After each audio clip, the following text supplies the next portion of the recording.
Pagdating ng panahon, basta sinabi ko sa inyo,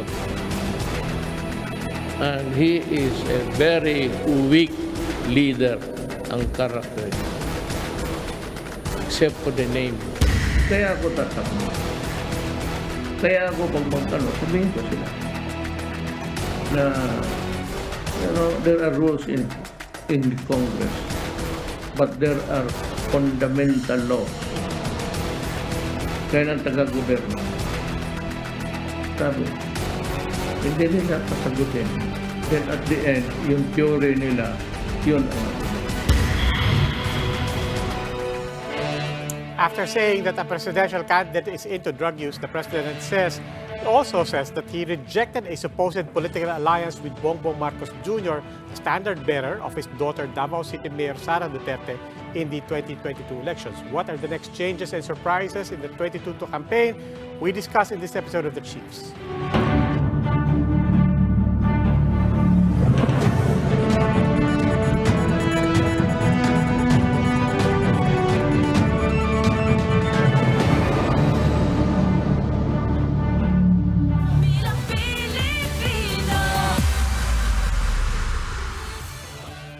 Welcome to The Chiefs. Ako po si Robbie Alampay. Kasama ko po online, Annie Pamituan of the Philippine Star, Lucy Cruz Valdez of News 5. Chiefs, happy Friday.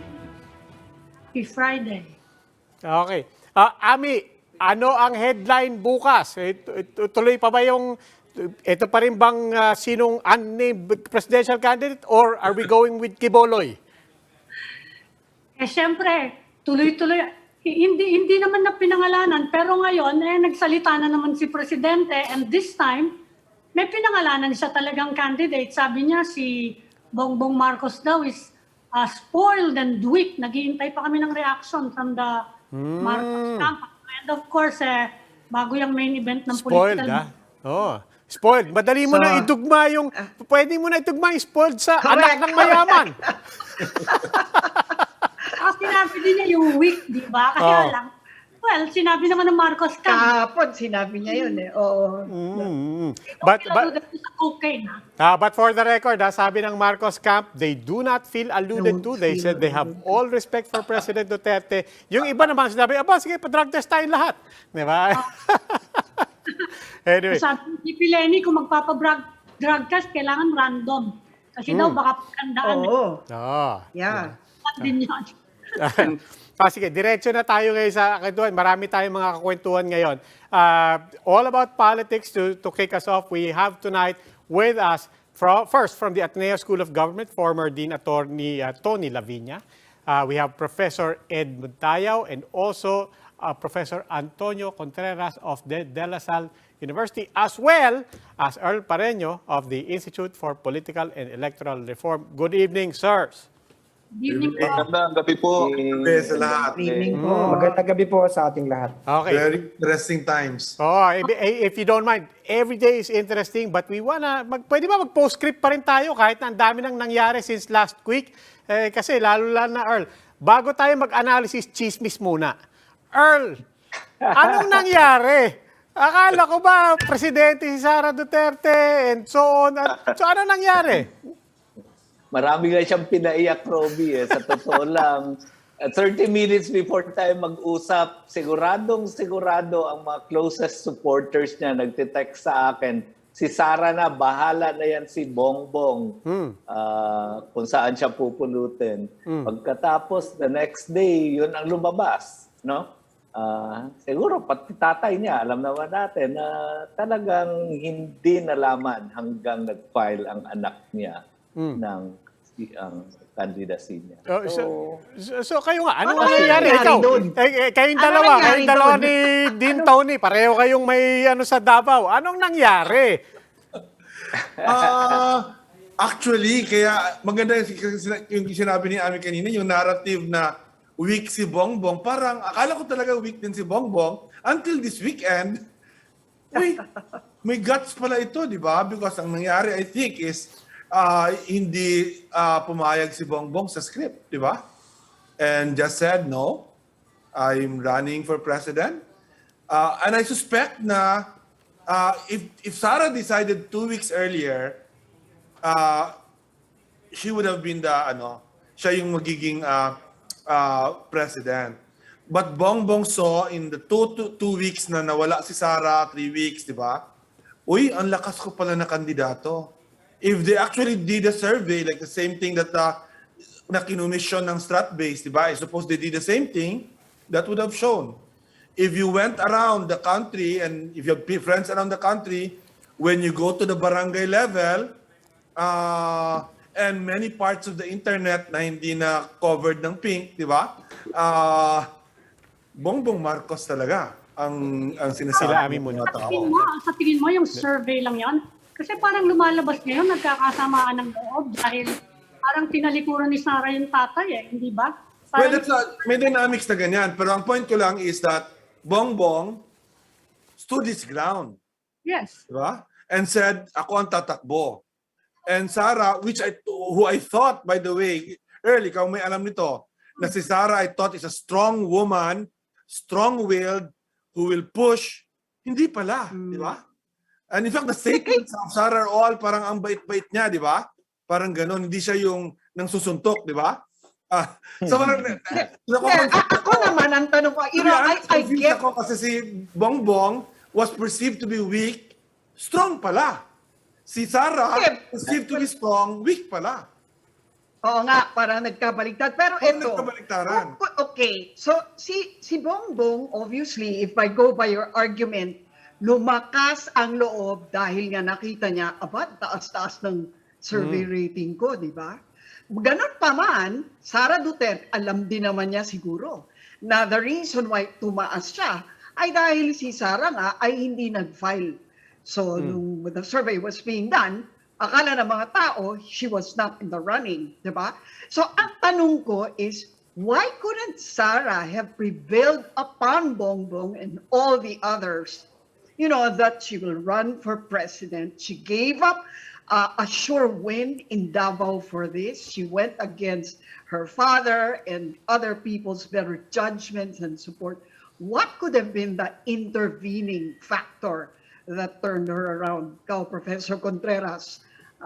Alam mo, iba naman ang sagot ko dyan Kasi 6 months ago, meron nang nagbubulong-bulong sa akin na may ibang tao na ang talagang lalabas ay BBM Sara. In fact, I remember in a program, I think it was in another channel, I was asked, and at that time, narinig ko na yan, I examined my gut feel. Sabi ko, malamang Bongbong Sara yan.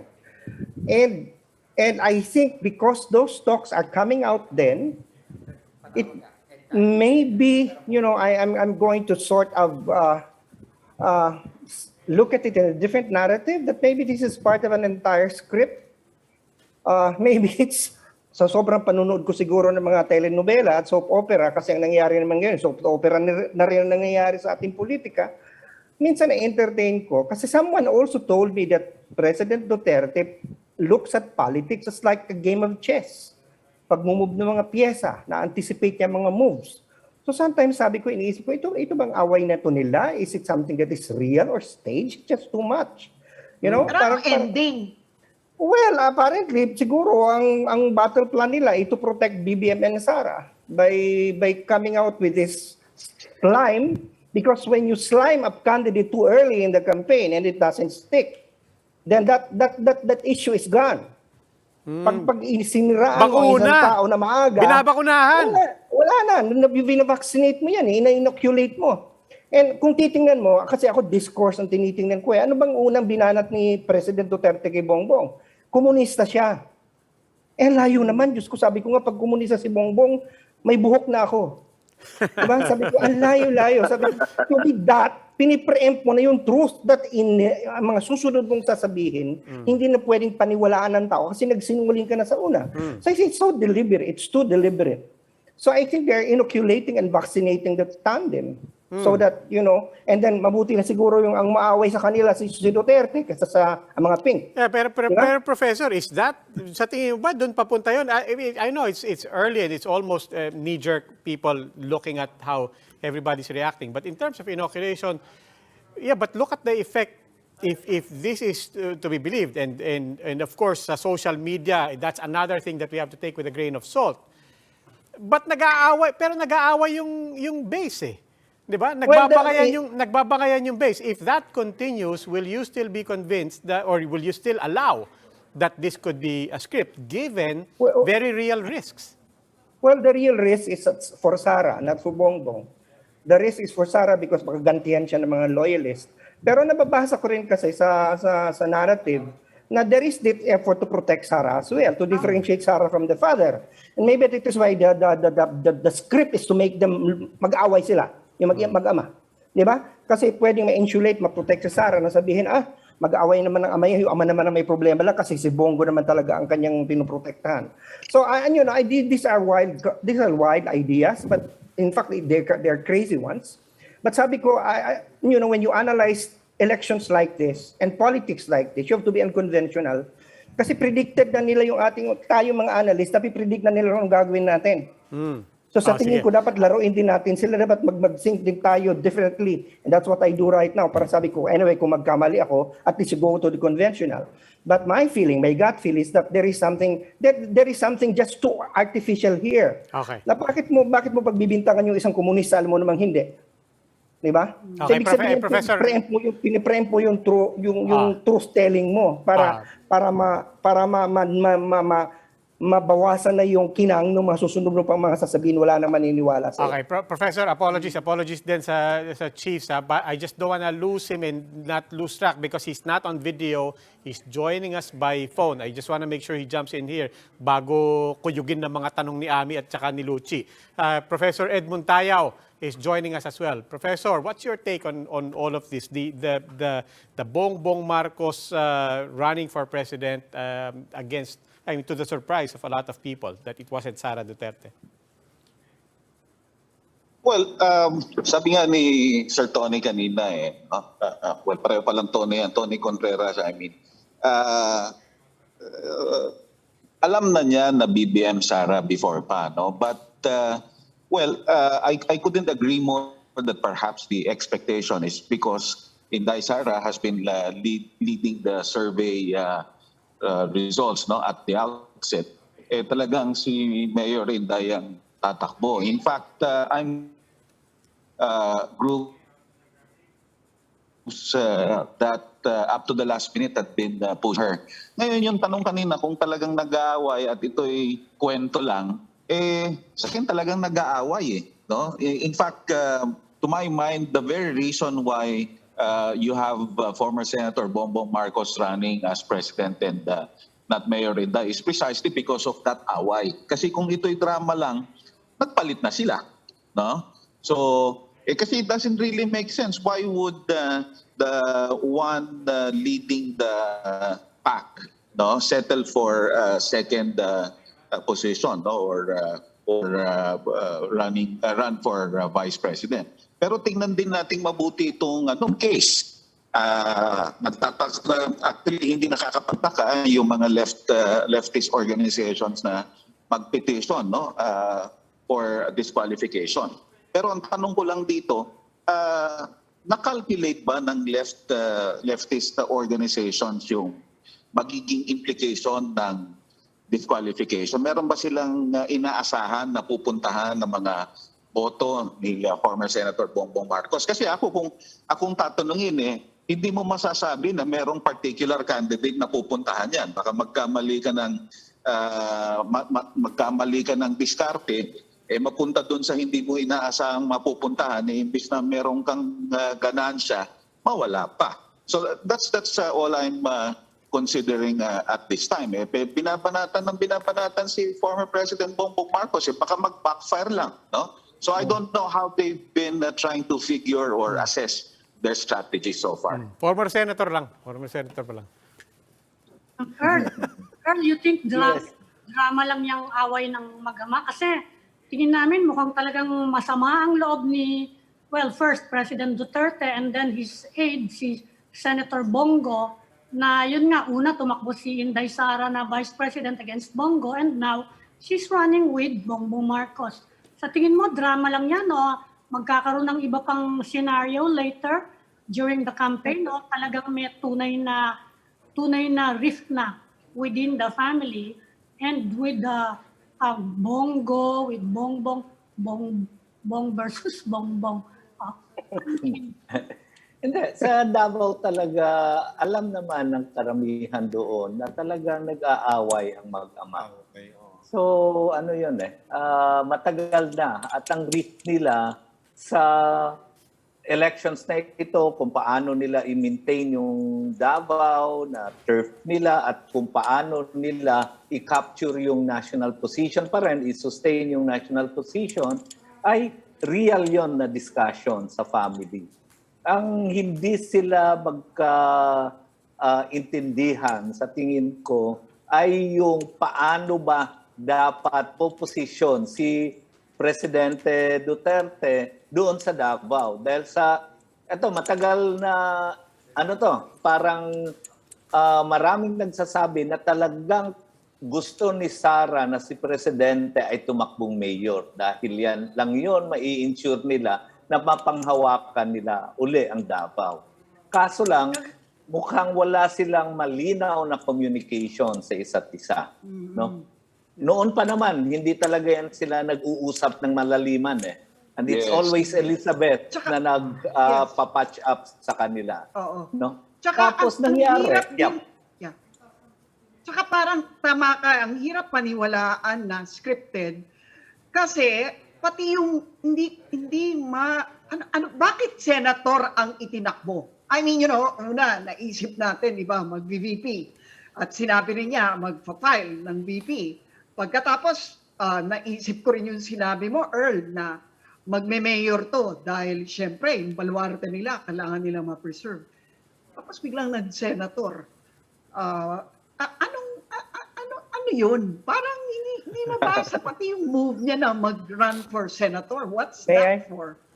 Sa akin kasi tinitingnan ko sa personality mismo ni Duterte, it's always about competition, it's always about domination, it's always about control.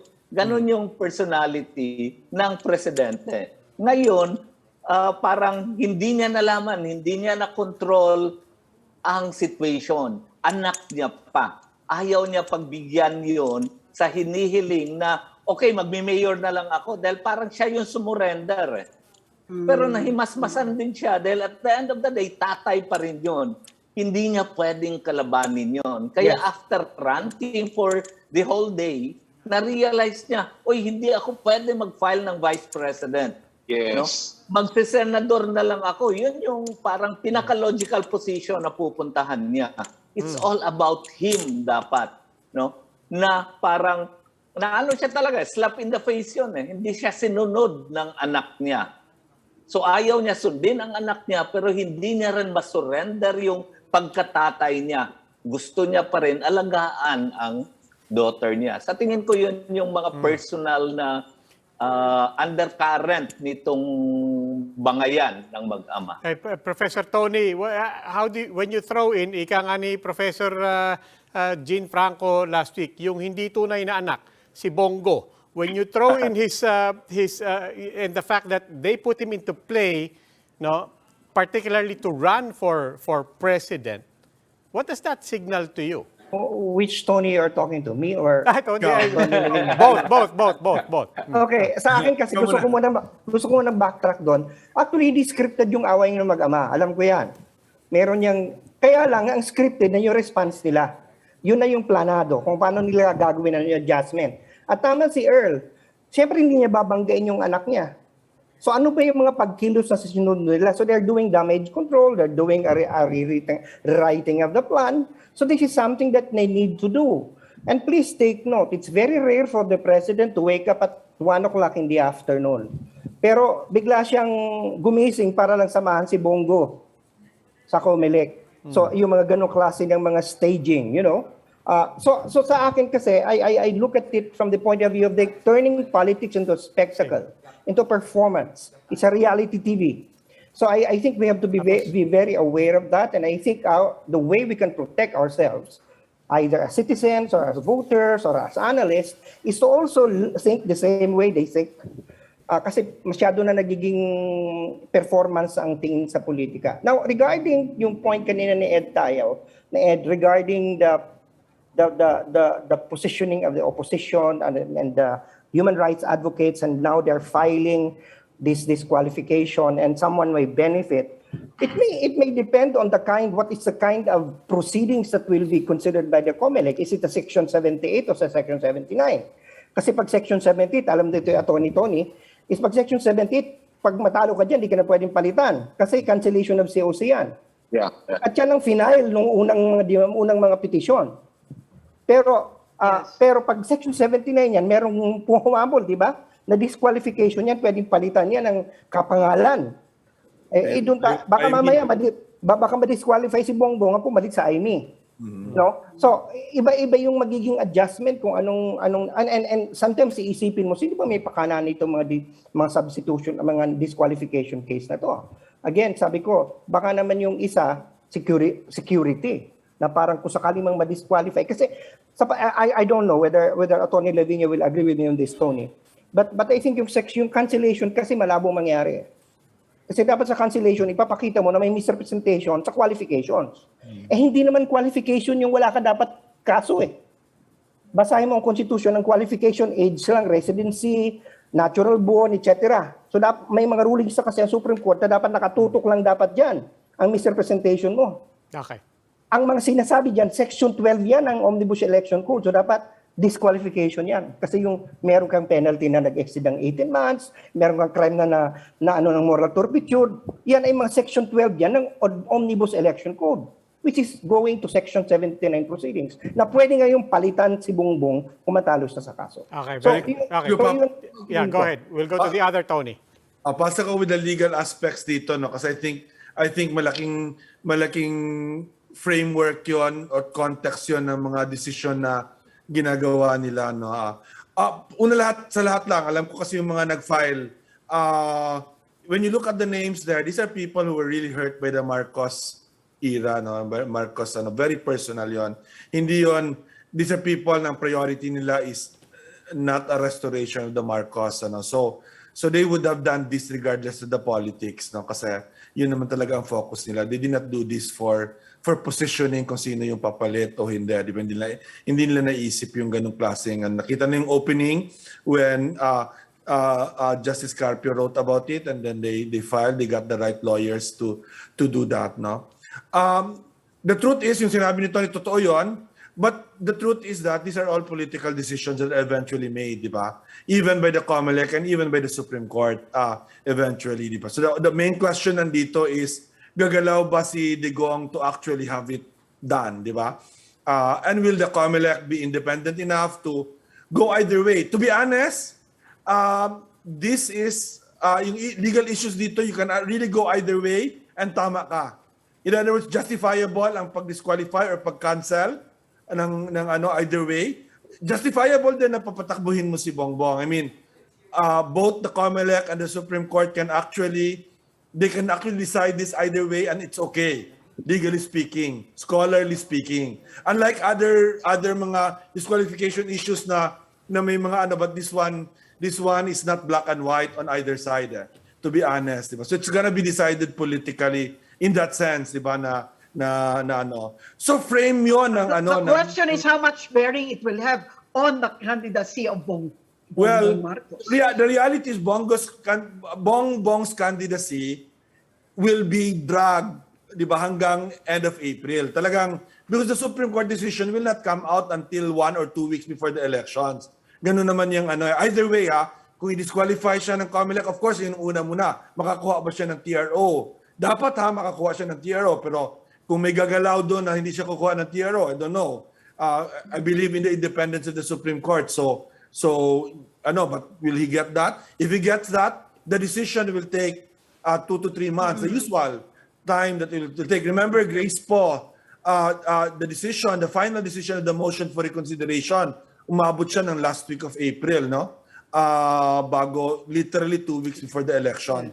So nandiyan yung frame na yan na bagay na in their actions na watching out for this. Pangalawang legal dito sa tingin ko, this has always been my theory, why is the president so focus on on kung sino yung tatakbo, kung sino mananalo kasi if you have been following the International Criminal Court case, they are in serious trouble. Di ba? Talagang seryoso siya. Yung Las Cañas affidavit at Las Cañas criminal immunity tells you na kung mali ang presidente at hindi mapagtiwalaan ni Pangulong Duterte ang presidente, talagang pupunta siya sa The Hague next year. Di ba? Sigurado na yon.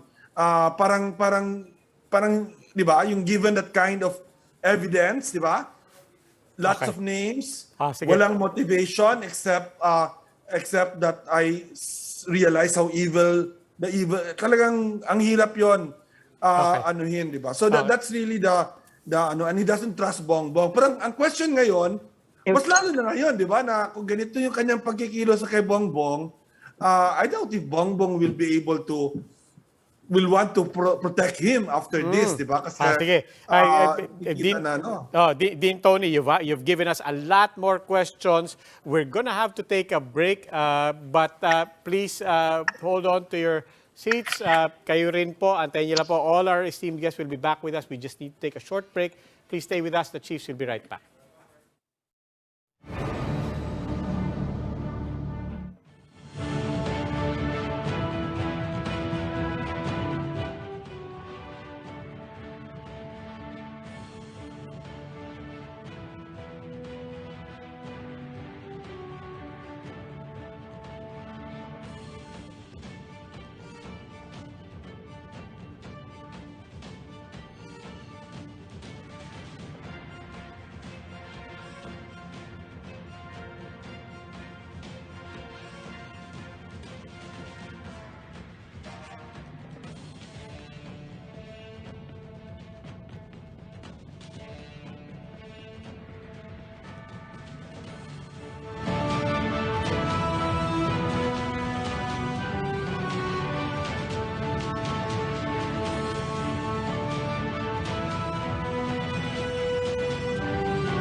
Bilang Pilipino, bilang Pilipino.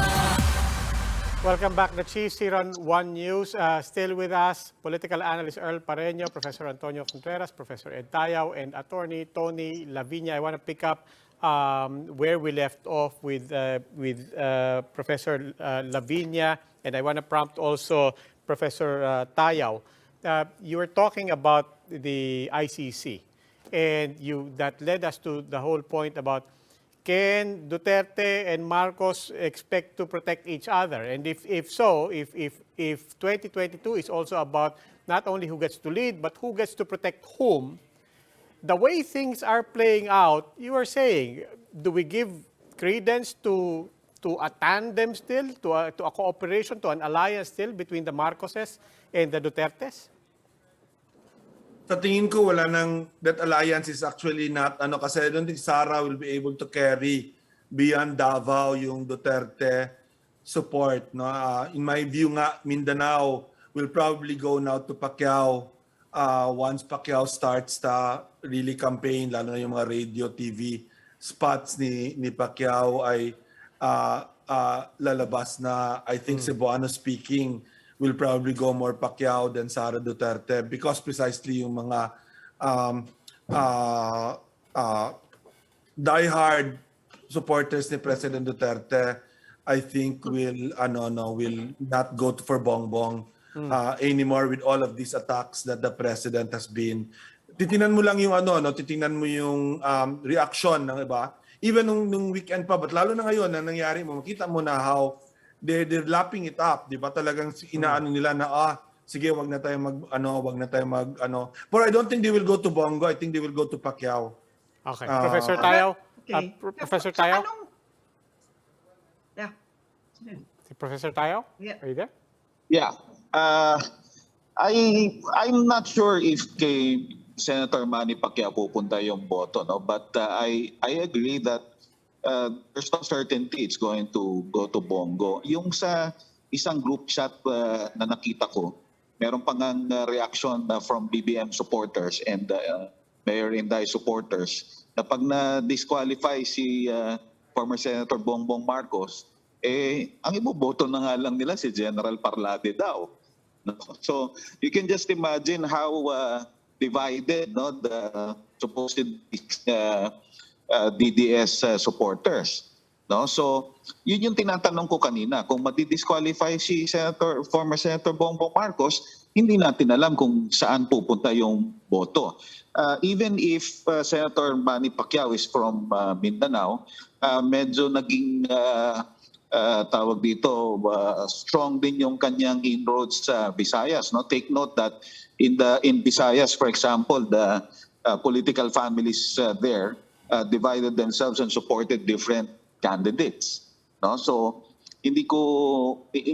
kumbaga, it's too early to say really whether some votes will definitely go to a particular candidate at this time. Medyo mahina pa din kasi yung dating ng kampanya ni Senator Manny Pacquiao from the way I see it.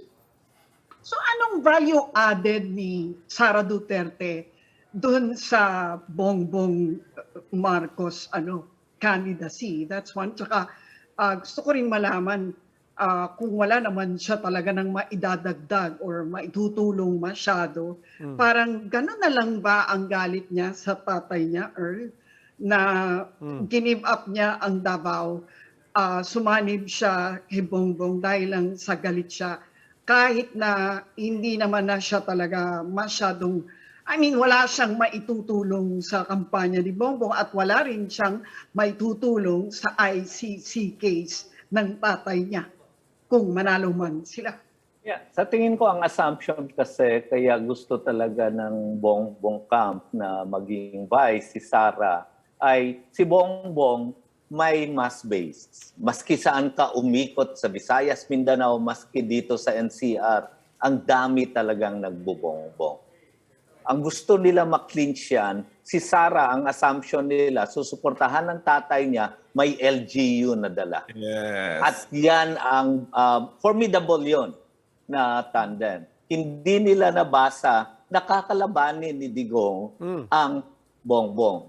So, actually, nung July, a few days before the SONA, may 30 na mga governors ang in-invite ni Bongo pumunta sa Malacanang. At nag-usap sila, karamihan ito, sabi ng tatlong sources ko na nandoon, karamihan ito nagsabi na si Bongo ang gusto nilang maging presidente. No? At gusto nilang maging vice. Lahat sila, yung 30, nagsabi na ang vice nila ay si Digong. Sara. No?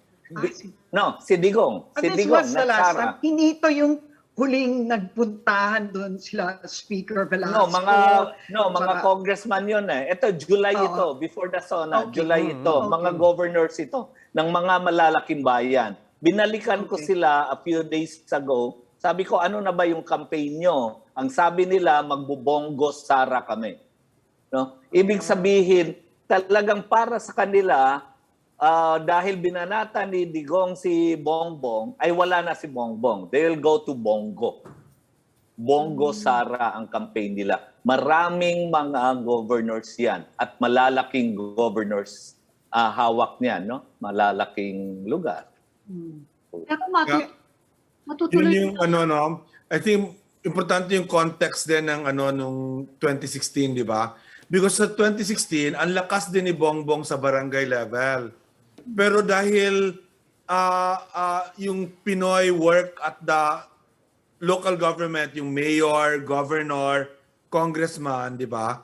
Medyo, di ba, that's why very close yung Lenny Bongbong, di ba? Nanalo eventually si Lenny. So the idea was, malakas pa rin siya sa barangay ngayon. Talagang sa barangay, malakas talaga si Bongbong.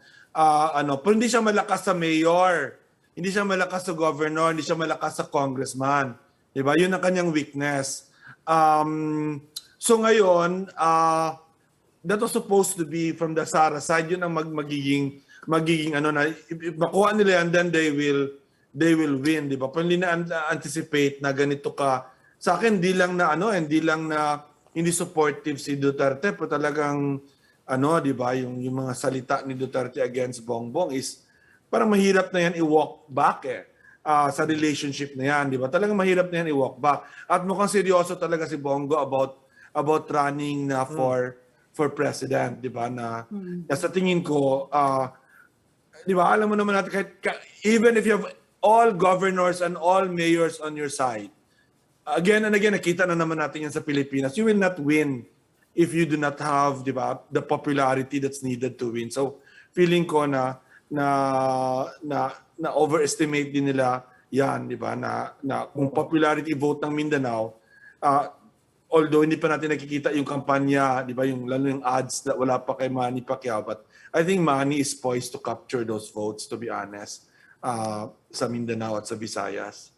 So, yun natatanong ko, may certainty ba yung strategy na yan na kung sisiraan si Bongbong, pupunta kay Bongo yung Hindi. votes? Kasi syempre magkakaroon ng resentment yun against Hindi naman, the group na naninira. Hindi ba? So, tatanong ko sa inyo, sa tingin nyo, kanino pupunta yung votes na yon and may residual impact sa support for candidates who are not pro-administration? Alam mo, Ami, matasagot lang yan kung mag-itanong sa survey. Sino second or third choice nila. Kasi sa ngayon, puro lang tayo assumptions. Dito pupunta yan, dito pupunta yan. But there's so many wild cards right now. In fact, I keep coming back to the issue about the strange things happening, katulad sa ICC.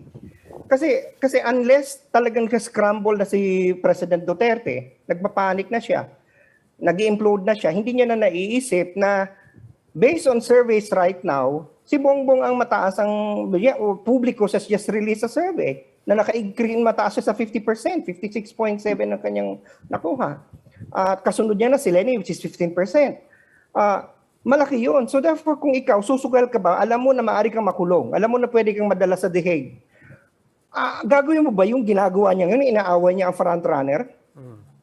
Okay? It's irrational. Tumataya ka sa isang single-digit person na maaaring hindi naman winnable. So I think it's basically, if you're going to lose, unless President Duterte has lost his touch on political strategies, then it's something that is not rational. Kaya bakit niya aawayin ng husto yung tao samantalang alam niya posibleng manalo at baka nakaasa sa kanya. So itong mga tanong natin, maraming anggulong pwedeng mangyari. And of course, pwedeng makinabang si Manny Pacquiao, pwedeng makinabang si Bongo, pero sabi ko nga, as a social scientist, hindi ko sasagutin yan hanggat hindi ko nakikita ang data. Kailangan may data ka dyan. Kasi mahirap maghula ngayon, mga panahon. Professor, alam natin na nagbabago-bago bukas, iba na naman yung mangyayari. Diba? Professor Contreras, total, nabanggit niyo yung data and nabanggit niyo rin yung survey. Let's talk about the other people on that survey. Particularly, as Ami said, yung hindi kaalyado or presumably, let's put it on the other side of the administration. So let's talk about Leni Robredo and Isko Moreno. What do you make of the survey, particularly yung pag-angat ni Leni Robredo vis-a-vis Isko Moreno, given that a narrative, and we asked this of Lito Banayo last week, the narrative before of Isko Moreno was not only that he was binabaybay niya yung gitna, but part of his narrative also was, among non-administration, ako yung winnable. Hindi winnable si Leni. Now comes this survey na biglang umungos, biglang umakyat si Leni Robredo, and it looks like the numbers of Isko were the ones that are stagnant. What do you make of that survey, and what will that make for the narratives of Leni and Isko? Well, apparently na talagang umepekto yung pag-atake kay Isko. About yung Duterte 2.0 siya, Marcos 2.0. Kasi kung alalahanin natin, yung ginawa ng Leni Camp when she right after she declared her candidacy, ay talagang Isko Moreno was savage, and that really hurt Isko. That is something that really is empirically proven right now. Talagang nabawasan yung kanyang kinang. Now, as to whether it's going to go on until the end of the election, it's too early to tell. Now, one thing that you can, the ground war will always be an important element here. Not just what is happening in social media, not so just happening in alliances with governors. Tama si Tony Lavinia kanina, na hindi kahit nandun sa iyo mga gobernador at mayor, kung wala sa iyo yung grassroots, mahirapan ka. So, ang tanong dito, sino yung maaaring magkaroon ng energy pumunta sa grassroots? Hindi natin alam, si Manny Pacquiao ba yan? Si Ping Lacson ba yan? Si Isko Moreno, si Lenny? Yung pagmomobilize ng botante, yan importante din yan. So, Marcos may be the man to beat right now because of the surveys, but it doesn't mean that he's going to hold that edge. So obviously, but ang margin kasi ni Marcos sa survey, ang layo kay Lenny at kay Isko. In fact, kung titingnan natin yung resulta ng survey ngayon, kahit i-combine mo lahat yung mga boto, kahit yung undecided, hindi pa rin makakarating doon sa kay Bongbong kasi above 50% na nga siya eh. So yun yung medyo in a way. Question is, will this hold? Will this hold? Yeah, Well, that's yan, sinasabi well, naman ng iba. well, you have Maaga to- pa. Maaga pa. Maaga pa talaga. Pero At itong saka I nangyari, think it's just 1/3 of Yes, the yes. voting process. Dahil ang awareness, surveys na kakapture yung awareness, popularity, is just one part of elections. Yes, Ang I do agree. vote conversion is a function of organization. Sino ba yung nag-o-organize ng grassroots? Sa Pero tingin ang ko, sinasabi kasi ni Dr. Contreras, the way I see it is, parang unprecedented itong ang laki ng lamang kasi ni former Oo. Senator Bongbong Marcos. Kumbaga, ang sinasabi lang natin dito, whether we like it or not, that's a considerable margin. Yes. Ngayon, kung tatanungin natin kung saan pupunta yung mga botong yan, assuming na madidisqualify siya, yun yung tinatanong ko kanina, na hindi naman yan ibig sabihin pupunta lang sa isang kandidato at yung mobilization na pinag-uusapan natin at sinasabi ni Earl na translation ng popularity to votes, hindi nga nakakaikot halos ngayon because of the pandemic. But one particular candidate na tinitingnan ko din mabuti kasi na parang nakakabinging katahimikan on their part is Senator Ping Lacson. Ping, yes. No? Right. Actually, hindi siya Right. sumasali sa mga sagutan na yan. Ano? Hindi katulad Yes. halimbawa ni Vice President Lenny na nung nagkaroon ng mga substitution na sumabay siya. Si Isko, nagkomento din siya dyan sa mga substitution. In the case of Senator Ping, hindi, tahimik siya. On the contrary, ang ginagawa nila, puro mga issue na mga sagot sa mga issue ang nilalabas Ang nila. dami niyang political ads. At saka segundan, So, meron din siyang, I mean, it's not like wala siyang pondo or anything. Yeah. Parang marami siyang political ads, pero quiet siya, no? Hindi siya masyadong nakikibangayan. O, gusto ko- So, ano kayang strategy yun?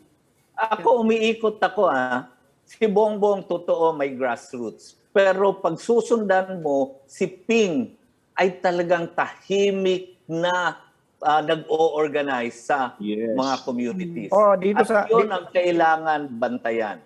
dito At sa Diba? maganda daw din yung sumusuporta monitor. sa kanya na tumalo sa grupo ni Mayor Inday nung midterm election. Yeah. Former Speaker Bebot Alvarez. Yes. Right. Dito sa Los Baños, doon sa isang mountain barangay na napuntahan ko, si Ping Lacson lang ang merong poster. So anyway, I think it's an indication that nakakarating siya sa ganung klase ng layo ng reach. Gusto ko lang balikan yung point ni Ed kasi lagi nating tinitingnan na unpredictable pa dahil napaka-fluid pa ng resulta. Pero iba kasi noong 2016 magkakadikit yung mga mga numbers. Okay? Pwedeng habulin.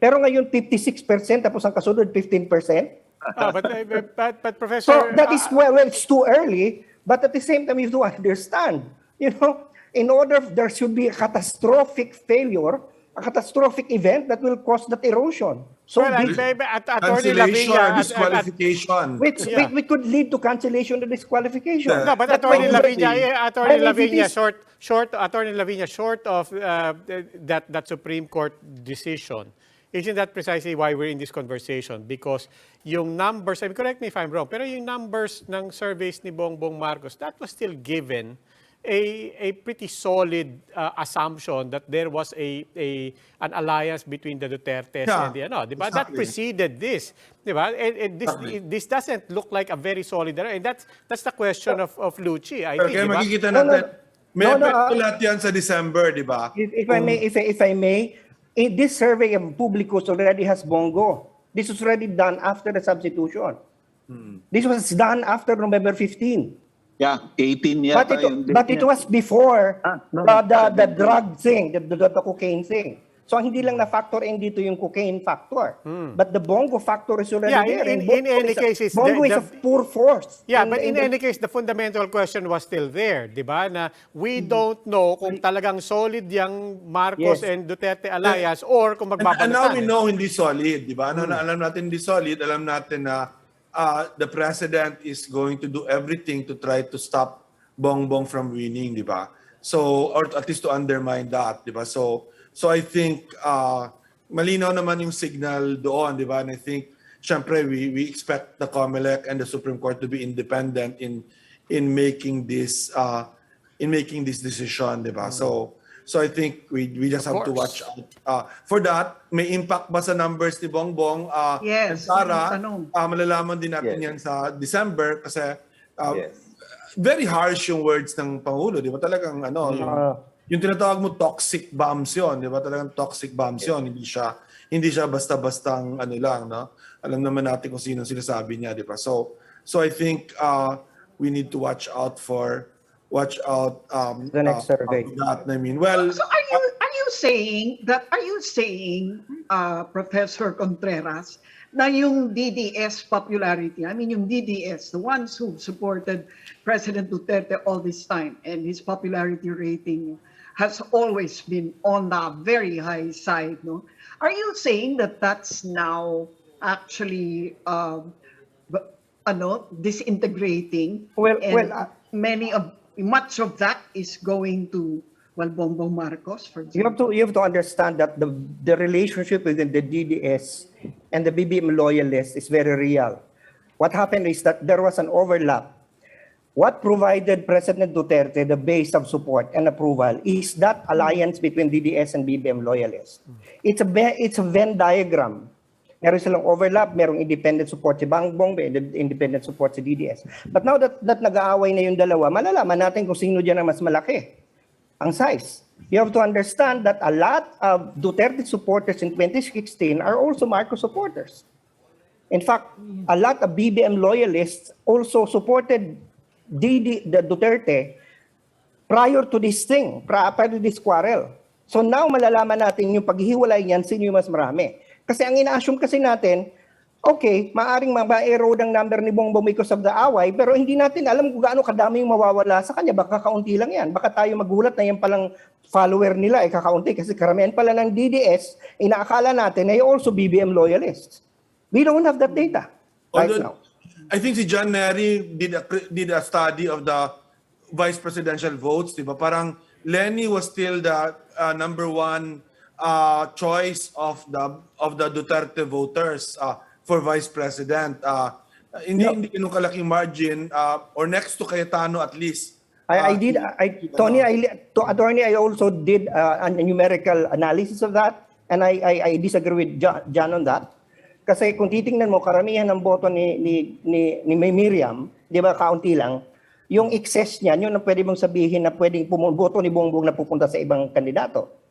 Kung i-assume mo na lahat ng boto ni Miriam, boto ni Bongbong, kasi sila magka-partner. Bongbong got 14 million, Miriam got only 5 million. Saan napupunta yung iba?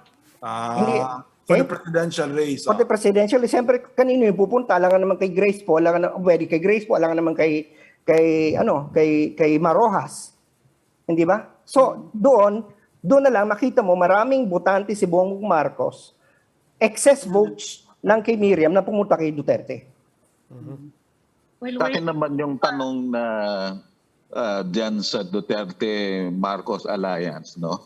Huwag nating kalimutan na si Mayor Inday ay na kay Bongbong Marcos, no? So, kahit paanong sabihin natin, di natin maikaila, meron ding following si Mayor Inday, and that's one of the reasons why she holds sway in some of the major provinces, no? Displayed so much in the midterm elections as well, no? Although, yun na nga, medyo na-neutralize siya nila former Speaker Bebot Alvarez doon sa Mindanao. No? So sa madalit sabi, nahati na yung DDS supporters na yan.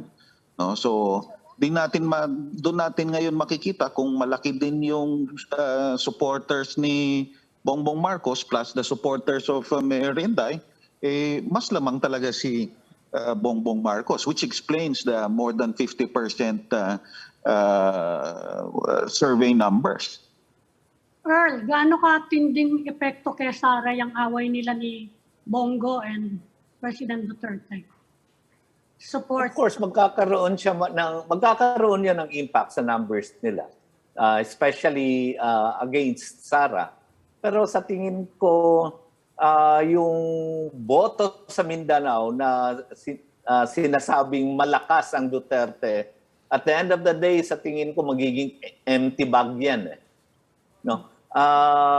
Hindi na gano'n sa maraming lugar sa Mindanao kasing solid ang mga Duterte. No? Dati sa 2016, ibang-iba talaga. Ngayon, nagkawatak-watak na. Hindi pwedeng ipangako ng mga Duterte ang buong Mindanao. At hindi rin pwedeng ipangako yun kay Pacquiao. No? Yes, may regionalism na yung mga botante. Pero sa ngayon na maraming frustrated sa isang first Mindanaon na naging presidente, maraming na-frustrate na Mindanaon. Lalo na hindi pumasa ang federalism na pinangako sa kanila. Kaya sa tingin ko, malaking kabawasan sa DDS votes. Okay. I agree. We're almost out of time. Actually, we're over time. One last question, short lang. I apologize. I'll direct this to Professor Lavinia. Quickly lang. In all of this, anong laro ni Leni Robredo? Because I remember last week we were speaking with Joey Salceda, and he said, look, as far as Marcos supporters are concerned, tanggalin mo yan. Where do you think that will go? Definitely not to Leni. Pagka mga DDS support for pumawala man yan, where do you think that will go? In other words, mag-aagawan lang naman yan, mag-split yan dalawang base. But given that, anong laro ni Leni? Does she just sit back and let these two factions disintegrate and cancel each other out? Or is there actually any hope or any strategy for Leni Robredo, or for that matter, Isko Moreno, to try to, baka may mapulot din silang mga boto dito? No, I think the same thing for both of them, pero iba yung approach. I think kay Leni, the challenge naman talaga kay Leni is to reach out for the groups other than the parang usual suspects, 'di ba, kasi right now nag-surge siya, na-expand niya yung kanyang base from the original, but it's really the opposition base. Yun pa rin yung kanyang talagang it's the opposition to Duterte and the opposition to Marcos, 'di ba? Hindi pa nga fully consolidated yun kasi yung left hindi pa kasama dun sa coalition na yun. So she has to do that and she has to go beyond that, di ba? And kailangan niya habulin yung mga non-Duterte voters but not necessarily opposition voters. Si Isko naman, dapat attractive siya dun sa mga non-Duterte voters as an alternative to these Duterte choices. So sa tingin ko baka mas doon pupunta yung mga iba kung ayaw na nila doon sa Duterte Marcos na parang doon na lang kami sa iba. Ganun din si Pacquiao can benefit from that. But I think the challenge of someone like Isko, and that was the point of Tony kanina, Professor Tony, yung parang he doesn't have a chance of getting the opposition vote. Parang na-consolidate na yun ni Leni yung opposition vote sa kanya. So talagang yung chance niya lang, dito lang. He has to convert from the Marcos voters, from the Duterte voters, and he cannot convert from the opposition. Yun yung so it's an opposite challenge. Leni has to convert from both the non-Duterte voters and the Marcos Duterte voters. Si Isko naman will have to do that and enlarge that even further kasi parang out of reach na sa kanya yung mga opposition voters. Okay. Malinaw na lahat, Ami. ayos na. One more session. We'll have one more session. Oo nga. More sessions. Next week na po ang quiz. Salamat sa lahat ng professor na kasama natin. And to Earl Pareño as well. Maraming salamat po. And thank you all for joining us. And please keep safe. Salamat po. Thank you. Maraming Salamat, sir. Maraming salamat. Yes, maraming. And that's all for this edition of The Chiefs. We hope what was discussed here will keep the conversation going. Before we go, a reminder to our viewers, mask on, wash hands, and stay safe, Philippines. I'm Robbie Alampay. I'm Ami Pamintuan of the Philippine Star. And I'm Lucy Cruz Valdez of News 5, and we are One News.